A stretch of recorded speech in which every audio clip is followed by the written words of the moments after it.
마스크를 잠깐 벗도록 하겠습니다.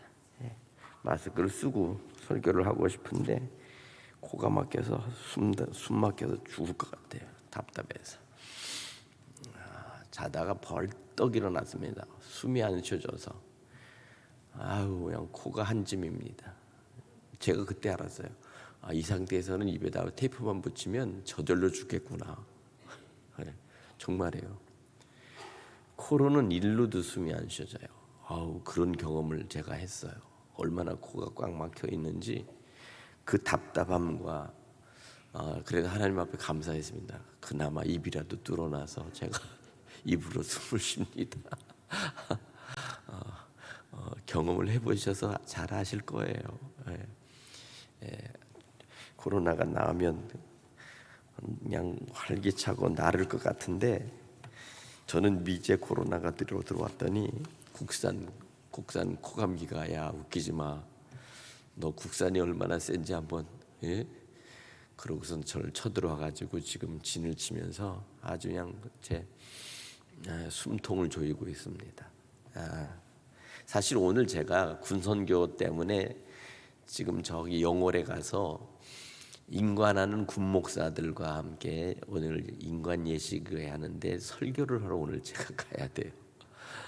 그래서 거기 지금 군 임원들이 충남 군선교회는 다 가 있습니다. 그런데 도저히 거기 제가 갈 수가 없어요. 지금 몸이 거기 가서 따라주질 못하고 거기다가 시차가 잘 적응이 안 된 상태에서 그래서 할 수 없이 다 맡겨버렸습니다. 다 맡겨버리고 제가 지금 이 자리에서 서 있습니다. 어쨌든 여기 서 있는 것도 하나님의 은혜요 축복인 줄로 믿습니다. 할렐루야.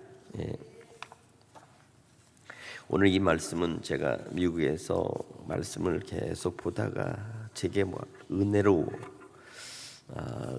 말씀이 왔던 말씀입니다. 도대체 이 상한 마음, 상실된 마음, 때로는 하나님 앞에서 반항하는 마음, 아무리 하나님께서 우리를 달래셔도 때로는 고집스럽게 하나님을 외면하고 또한 주님의 음성을 벗어나려고 하는 그런 반항기 어린 그런 자식의 마음을 제가 생각해 보았습니다. 왜 제가 저럴까? 그런 생각을 해보게 되더라고요. 뭐든지 고분고분하고 잘 따라주고 순종 잘하고 효도 잘하고 말씀 잘 듣고 그리고 성실하고 그리고 정말 부지런하면 얼마나 좋겠어요. 그러나 때로는 내 자식이라 할지라도 곁나가고 뭔가 불평불만이 꽉 차 있고 그리고 도무지 잘 서로가 대화가 안 되고 이게 답답할 때가 있다는 사실입니다. 물론 부모의 기대치가 있지요. 또 바람이 있습니다. 그러나 그 바람보다는 오늘 그렇지 못할 때 그때 그 부모의 마음이 어떨까? 이런 생각을 하면서 오늘 하나님께서 만드신 우리 인생들의 삶이 바로 그렇지 않을까 하는 생각을 해봤어요. 우리의 삶은 어떨까? 나의 모습은 어떨까? 나는 어떻게 이때까지 살았나? 내 신앙에 대한 모든 그 신앙이 지나갔던 시간들에 대한 그 스토리는 과연 그러면 정말 어떠한가를 생각할 때 정말 하나님 앞에 부끄럽더라고요.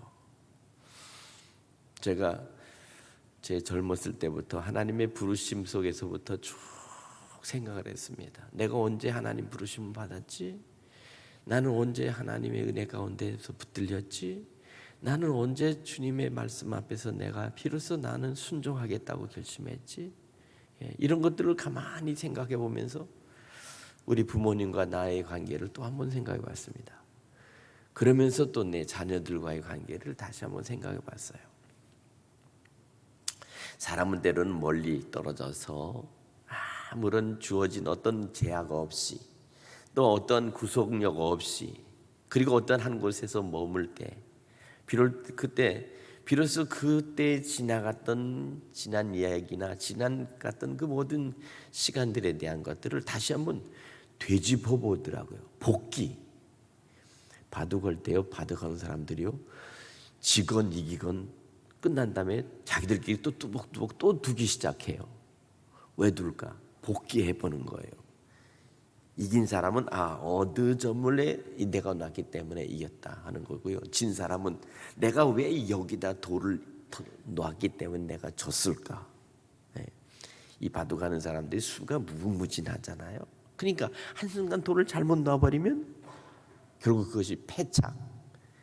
우리 인생도 역시 마찬가지입니다. 살아가다가 우리가 가장 올바른 판단을 하고 우리가 결정을 했다 할지라도 그것이 정말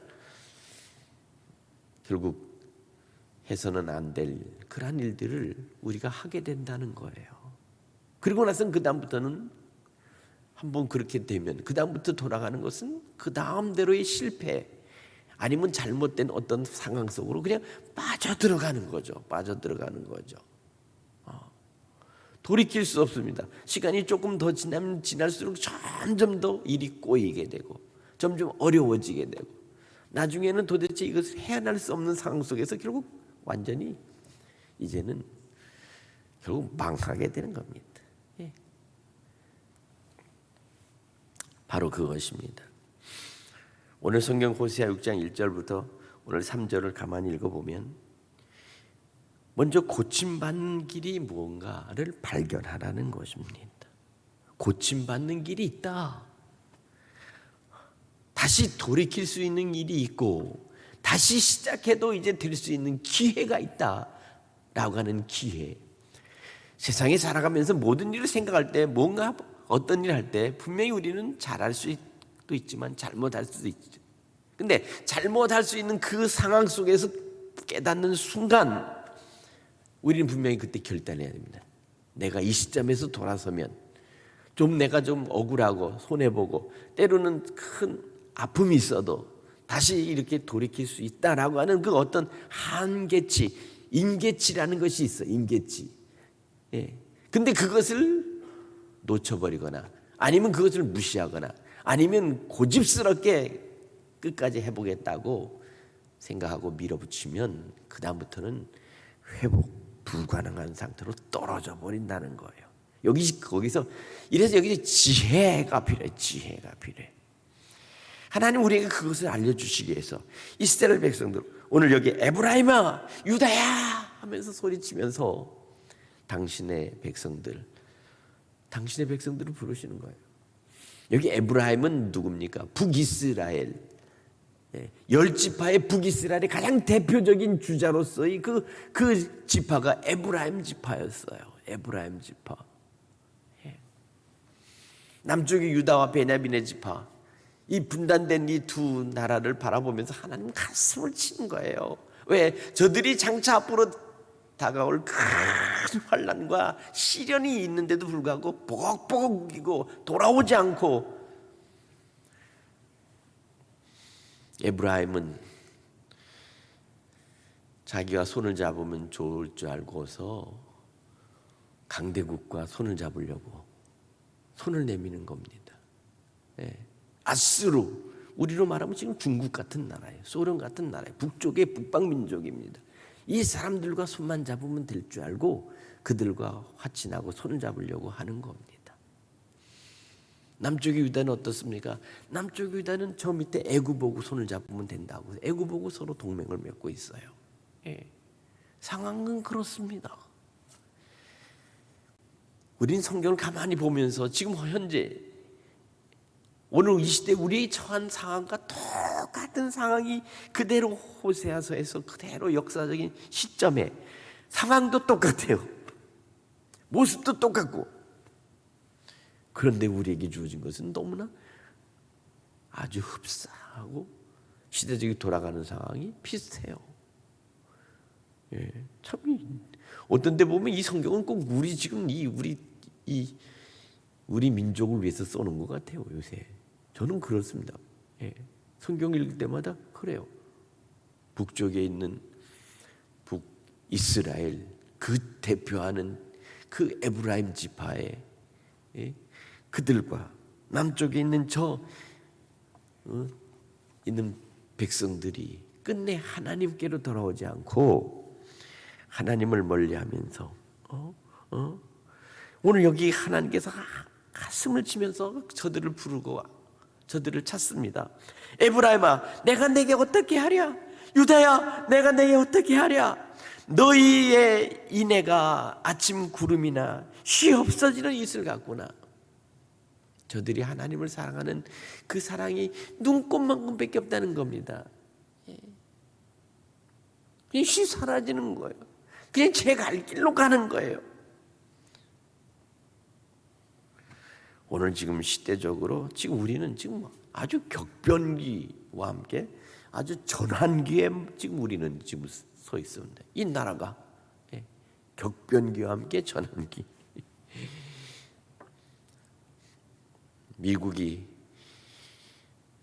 태평양 전략을 짜놓고 우리를 보고 들어오라고 해서 우리가 들어가겠다고 했더니 중국에 있는 왕이라고 하는 그 외무부 장관이 들어가지 마. 니들 들어가면 가만 안 둘 거야. 하고서 우리에게 공갈 쳤어요. 협박했습니다. 근데 어떻게 될지 모르겠어요. 몇 달 지나보면 알겠죠? 그죠? 며칠 지나보면 알 거예요. 오늘이 어떤 날입니까? 참 광주에서 예전에 정말 이 민족의 현대사에서 가장 큰 비극이 일어났던 바로 그러한 날들 아닙니까? 참 그런 민족의 비극을 우리는 우리 몸의 상처로 가지고 있습니다. 우리 안에 트라우마가 있습니다. 서로 죽고 죽일 수 있는 그러한 일들이 우리 안에 벌어졌던 바로 그와 같은 그런 그 군사 정권의 그런 것들이 있었습니다. 오늘 그것이 지금 현재도 아직도 진행돼 가고 있고 아직도 치료되지 않은 채 그대로 여전히 상처로 남아있고 그 고통 속에서 때로는 가족을 때로는 자식을 잃은 이런 그 부모들의 그 아직도 마르지 않은 눈물이 그대로 있는 게 바로 오늘의 현대적인 현대사의 역사입니다. 오늘 그러나 이 세상에 돌아가는 것을 보면 과연 우리는 이것이 지금 제대로 돌아가는 세상인가? 앞으로 1년 후에 무슨 일이 일어날지 알 수가 없잖아요. 그렇죠? 제가 주유소를 이렇게 봤더니 휘발유값보다 경유값이 더 비싸더라고요. 경유값이 더 비싸다는 생각을 이때까지 한 번도 해본 적이 없는 세상 속에서 이런 일도 있구나. 어떻게 이런 일이 벌어졌지? 왜 휘발유보다 경유값이 더 비싸야 되는 거야? 우리의 생각, 우리의 상식, 우리가 가지고 있었던 기본적인 우리의 모든 생각들은 다 깨져버렸어요. 미국에서는 어떤 일이 일어난지 아십니까? 어린애들 먹어야 될 분유가 없다는 겁니다. 미국 슈퍼마켓에 분유가 없대요. 난리가 난 겁니다. 사실 이거보다 더 급한 거 없잖아요. 그렇죠? 어린아이들에게 먹여야 될 이 분유가 없다고 그러면 이 아이를 갖다가 그럼 어떻게 해야 됩니까? 선진국이라고 하는 그런 나라도 지금 이런 상황에 벌어지고 있는 실정입니다. 기가 막힐 일이죠. 지금 우리는 상당히 이 시대적인 이 흐름이 정말 뭔가 심상치 않은 것 같아요. 그래서 이런 시대를 살아가면서 앞으로 그러면 가령 5년이나 10년 후를 예측할 수 있을까요? 예측할 수 없습니다. 당장 내년에 일어나야 될 일이 무엇일지도 지금 우리는 알 수 없어요. 1년 후에 무엇이 일어날지, 심지어는 앞으로 한 달 후에 무슨 일이 일어날지 누가 어떻게 합니까? 가능하고 예측지향적인 세상에 살아가고 싶은 그런 우리의 마음과 생각 속에서 계획은 짜고 있지만 사실은 그런 거가 아닙니다. 바로 이와 같은 나라에서 지금 한쪽에서는 기아와 가난 속에서 굶주리면서 식량이 떨어져서 지금 고통당하는 나라들이 수도 없이 점점 늘어나고 있어요. 예. 제가 볼 때는 북한이 코로나가 걸렸다고 그러면 저건 아마 대책이 없을 거예요. 정말 이것은 일어나서 안 될 일이 지금 북한에 지금 터져버린 거예요. 그렇잖아요? 백신 안 맞고 예방약도 없고 무슨 뭐 하다못해 아스피린, 타이레놀 아무것도 없는데 지금 저렇게 점점점 커져가는데 우리가 겪어봤지만 이 확산 속도가 얼마나 무섭습니까? 얼마나 빠릅니까? 예. 가만히 있다고 해서 사람들이 이게 감염이 안 된다? 아닙니다. 가만히 있어도 결국 시간이 지나면 어느 한순간에 감염이 돼버리고 말아요. 역시 마찬가지. 중국도 마찬가지죠. 예. 끔찍한 일들이 일어나고 있습니다. 예. 돌파구가 없는 이런 지금 상황 속에 지금 빠져나가고 있어요. 예. 그런데 현재 우리가 처한 것은 뭡니까? 이제 당신 건강은 당신이 알아서 처리하시오 라고 돼버렸어요. 이제는. 예. 예. 물론 그것은 당연히 처음부터 우리가 알고 있었습니다. 내 건강은 내가 잘 지켜야지. 스스로 알아서 마스크 쓰고 지금 다 있지 않습니까? 지켜야지. 그런데 사실 내 건강 내가 지키겠다고 발버둥 쳐도 때로는 내 건강을 내가 지킬 수 없는 상황이 돼버리더라고요. 저도 역시 마찬가지입니다. 예. 미국 가서 마스크 쓰고 돌아다니는 건 저였습니다. 예. 이상하더라고요. 아주 이상한 것이 하나 왔다 갔다 하얀 마스크 쓰고 오는데 동양인 얼굴은 노란 오렌지가 왔다 갔다 하는데 사람들이 다 째려보고 쳐다보더라고요. 음식점 들어갔을 때 마스크 딱 쓰고 들어가니까 온 시선이 나한테 쫙 해. 저건 왜 왔지? 왜 저런 거는? 거기서 그럴 거 아니에요. 마스크 쓰면 여기 당연히 들어오면 안 된다. 그거예요. 왜 자기들 다 마스크 벗었으니까. 근데 너는 분명히 이상하게 넌 감염돼서 나왔는데 여기 들어왔니? 뭐 이런 뜻이 이상하겠어요? 예? 그 사람들 보기에는 내가 조심하려고 들어갔지만 그 사람 보기에는 저건 왜 아파가지고 마스크 쓰고 왔지? 이렇게 생각된 거예요. 생각을 해보세요. 상대방이 생각할 때는 다 벗은 사람들이 마스크 쓰고 온 사람이 들어왔다 왔다 갔다 하면 싫다고요. 저건 뭔가 걸려서 왔겠구나. 이런 생각. 예. 서로를 오해할 수 있어요. 서로 착각할 수 있어요. 나는 내 방식대로 살고 내 방식대로 여기 있던 대로 가서 했지만 그 사람들은 마스크가 전혀 없이 사는 사람들이 쳐다보면서 이상하게 저기 마스크를 쓰고 왔네. 예.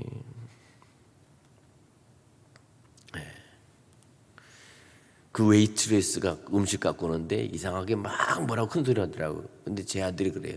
얘가 우리한테 상당히 거칠게 대하는 거라는 거예요. 거칠게 대하는 거래요. 저는 몰랐어요. 영어를 모르니까. 그러니까 원래는 서비스가 부드럽게 하면서 이렇게 얘기를 하는 거잖아요. 왜 팁을 받아서 사는 사람들이니까. 근데 막 뭐라고 그러는 거예요. 그래서 나는 yes sir 그랬어요. 그랬는데 우리 아이는 아주 기분 나빠하더라고요. 아주 거칠다는 거예요. 무례하다는 거예요. 예. 제가 그런 일을 당했습니다. 아마 우리가 마스크를 쓰고 들어가서 그랬던 것 같아요. 예. 예. 그러니까 이와 같은 것이 사실 나타나는 현실 속에서 우리는 제가 알지 못하는 그 경험 속에서 오늘 성경 우리에게 말씀합니다. 오라 우리가 여호와께 돌아가자. 예. 여호와께서는 우리를 찢으셨으나 도로 낫게 하실 것이요 우리를 치셨으나 싸매어 주실 것이다. 예. 궁극적인 치료와 궁극적인 해결은 여호와께 있다는 사실입니다. 하나님이 움직여 주시고 하나님이 만져주시고 하나님께서 들의 마음을 돌이켜 주실 때만이 우리는 비로소 제자리로 돌아갈 수가 있다는 거예요. 그렇잖아요. 저 전쟁하는 저 사람들의 마음속에 지도자 속에서 무슨 생각이겠어요? 이 죽기를 살기로 끝까지 해보자. 어차피 전쟁을 하는 건데 라고 하면 끝까지 가는 거예요. 그러나 하나님께서 저들의 마음을 움직여 주셔서 이제 그만해. 더 이상 이 젊은 저 병사들이 더 죽어가는 것과 부상자들이 너무 많으니까 이제는 이제 그만해야 될 때가 됐잖아 라고 그 마음을 한순간 돌이켜 주시면 비로소 이제 평화가 오고 전쟁의 마지막 이제 끝나는 겁니다. 예. 그들이 무슨 생각을 하느냐, 그들의 무슨 마음을 막느냐가 그게 중요한 겁니다. 하나님이 저들의 마음을 움직여 주셔야 돼요. 예. 오늘 여호와께서는 이틀 후에 우리를 살리시며 셋째 날에 우리를 일으키시리니 우리가 그의 앞에서 살리라. 네.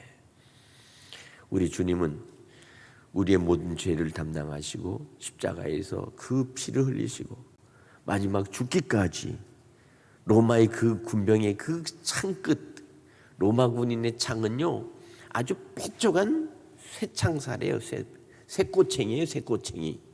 우리 창은 이게 날이 넓적한 동양칼은, 동양에 있는 창이나 칼은요 이렇게 칼날이 이렇게 해서 있잖아요. 서양은요 뾰족한 겁니다. 그냥 가서 방패와 함께 가서 상대방을 그냥 푹 찌르면 되는 거예요.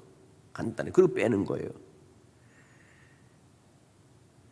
주님의 십자가에 계셨을 때 그 옆구리에 창이 들어갔다는 것은 바로 그 뾰족한 창날로 그 주님의 그 심장, 그 폐, 그 심장에 그 심장을 꿰뚫어서 그 심장이 터지면서 쏟아지면서 물이 나오는 겁니다. 왜 그럴까요? 빨리 고통 없이 사형당하는 사람들이 죽기를 바라기 때문에 그랬던 거예요. 예. 매달려서 그 고통이 너무 심하니까 마지막에 숨을 빨리 끊기 위해서 그 주님의 옆구리에 그 뾰족한 창끝이 들어가서 마지막 주님의 그 심장이 마지막 터지면서 그렇게 해서 우리를 위해서 죽으셨던 주님이십니다. 예. 그럼에도 불구하고 여호와께서는 이틀 후에 우리를 살리시며 셋째 날에는 우리를 일으키시리니, 예. 하나님이 살리시면 죽어서 완전히 가능성이 없이 불가능이라고 하는 그 역사도 하나님께서 반드시 살려내신다는 것을 믿으시기 바랍니다. 예. 그 주님께서 하신 일이 바로 그것이니까. 예. 죽은 아들도 살려내고 나사로도 살려내고 뭐 천천히 일주일 후에 보름 후에 살아나는 게 아닙니다. 가서 그냥 나오라 하고 주님께서 손을 잡고서 말씀하시고 그리고 하면 눈이 떠져 버리는 거예요.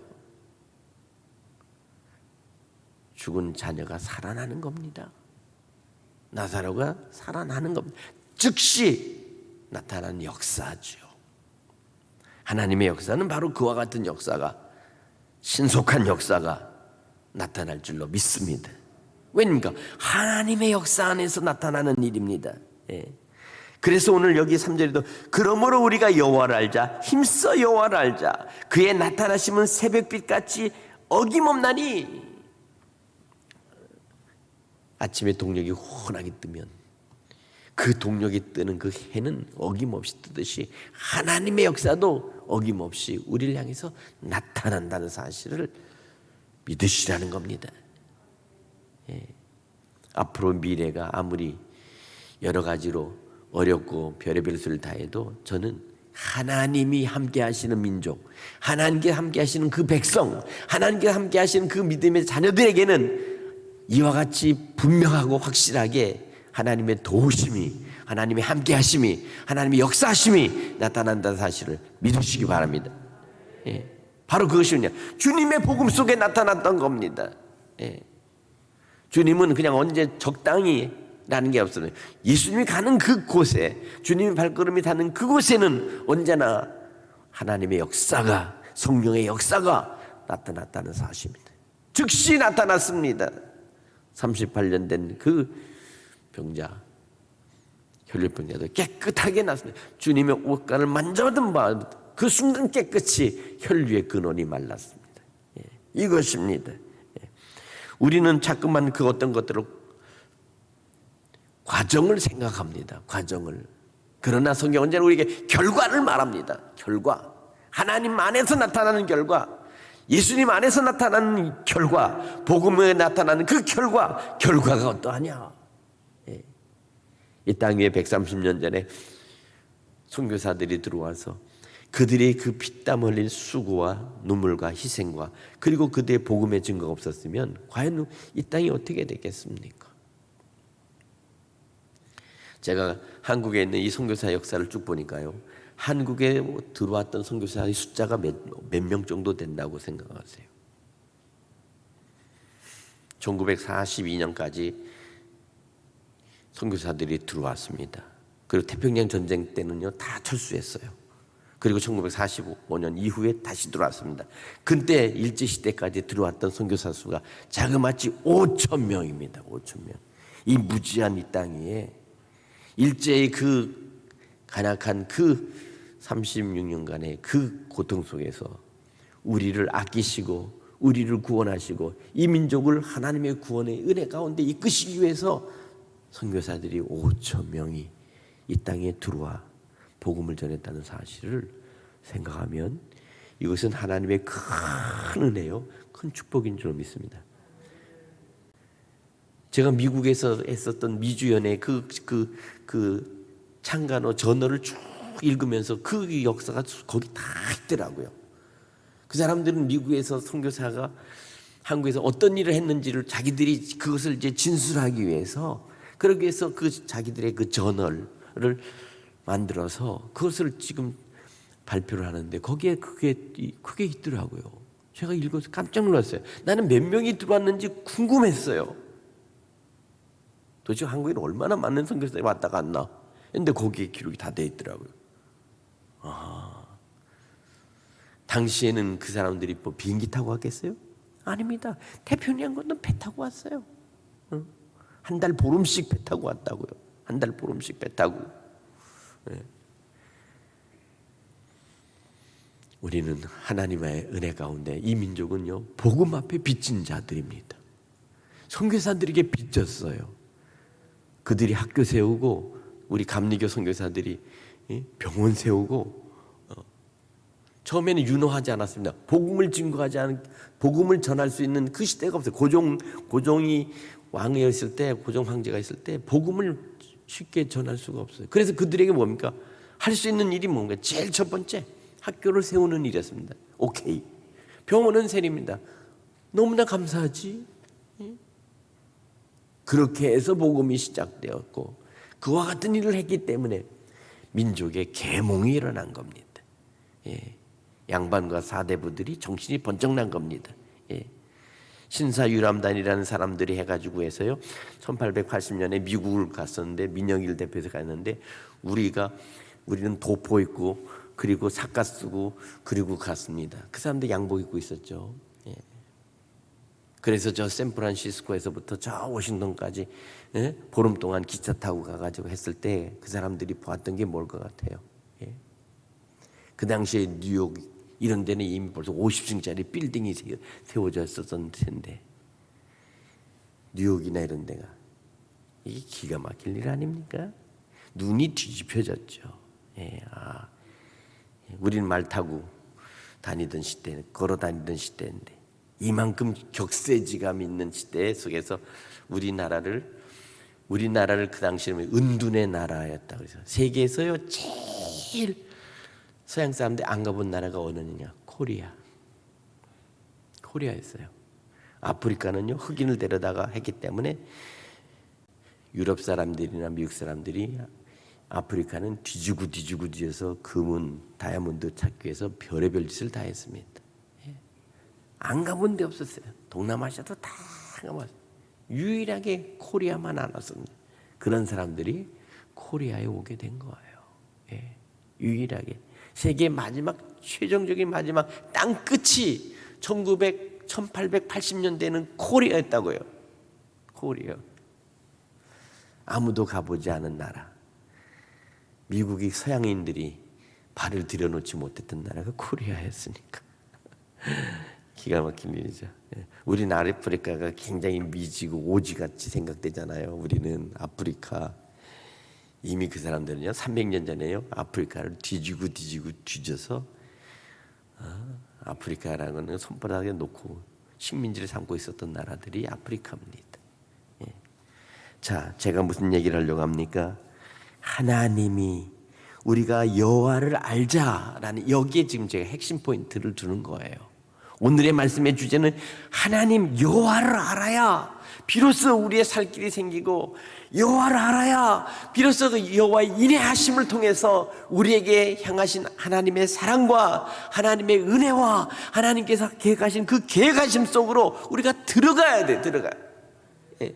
언제나 제가 말씀드린 거예요. 폭포의 원리입니다. 폭포는 바로 그곳에 그 쏟아지는 그 수십 미터의 폭포의 물줄기가 있는데, 거기에서 1m만 떨어져도 그 폭포는 나와 상관없었어요. 예. 제가 여행을 다니면서 참 은혜 가운데 생각한 것은요, 미국 가면 저기 캐나다하고 미국 접경에 나이아가라 폭포가 있어요. 배 타고요, 그 폭포 안으로 배가 쓱 들어갑니다. 그러면 사람들한테 다 외치라고 그래요. 뭘 외칠까? 뭘 외치겠어요? 나이야 가라. 젊어지고 싶다는 거지. 나이야 가라. 그게 나이야 가라 폭포 속으로 배가 들어갔을 때 외치는 사람들의 그 외침이에요, 외침. 그리고 나서는 그 비닐 옷을 입고 그 속으로 이렇게 뒤집어 쓰고 가는데, 물이 안 들어올 수 있겠습니까? 폭포 속에 들어갔는데.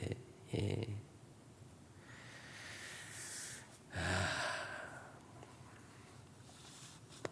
바로 그것입니다. 하나님의 은혜 가운데로 들어가야 된다는 겁니다. 은혜 안에 들어가야 된다. 축복의 그 통로 안으로 들어가야 된다는 거예요. 다른 데는 없어요. 성경은 언제나 많은 곳에 축복의 길이 있는 것 같아도 아닙니다. 오직 여호와 안에, 예수 그리스도의 복음 안에만이 살 길이 있고 구원의 길이 있고 생명의 길이 거기만 있는 거예요. 세상의 모든 역사와 세상의 모든 돌아가는 모든 환경 속에서 바로 우리에게 가야 될 그 길, 우리가 찾아가야 될 그 길, 우리가 반드시 알고 들어가야 될 그 길은 바로 여호와를 알자, 그리고 힘써 알자. 예수께서 말씀하시잖아요. 내가 곧 길이요 진리요 생명이니 나로 맘지 않고는 아버지께로 올 자가 없느니라.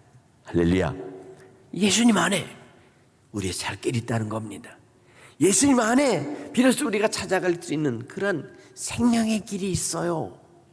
믿으십니까? 예. 오늘 주신 말씀을 통해서 오늘 우리에게 말씀하는 것입니다. 예.